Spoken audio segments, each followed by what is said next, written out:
Niin, no siis en mä tiedä kummasta se sitten olisi lähtenyt, niin kuin, että oliko se kun mä tipuin sen kattoikkunan läpi ala-asteella vai se kun mä heitin naapurin Toni tikalla poskeen.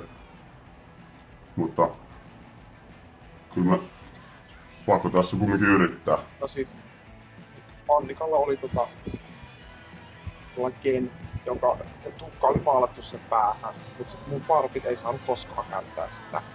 Että niiden miehenä niin joutuu olemaan sellainen vaaleanpunainen pantteri, sellainen pehmolelu. Niin. Että ei se ollut kauhean kivaa. No, tuntuu, että se oli se eka juttu, kun tapaili semmoista kundia ja se olikin treffeillä toisen kanssa silloin, kun mä olin duunissa ja piilouduin sitten pöydän alle. Et ehkä se oli se semmonen juttu silloin aikoinaan.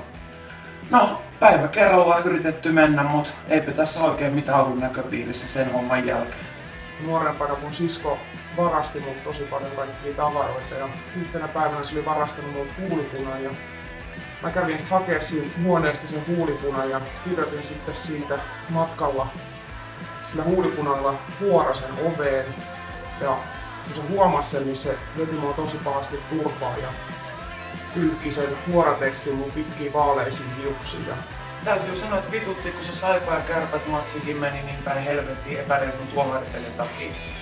Niin, no nyt kun tuli toi Lappeenrannan juttu, niin on kumminkin jotain sillä lailla, mitä odottaa. Ja siellä tuo grillillä kyllä chili. Texas-tyylinen.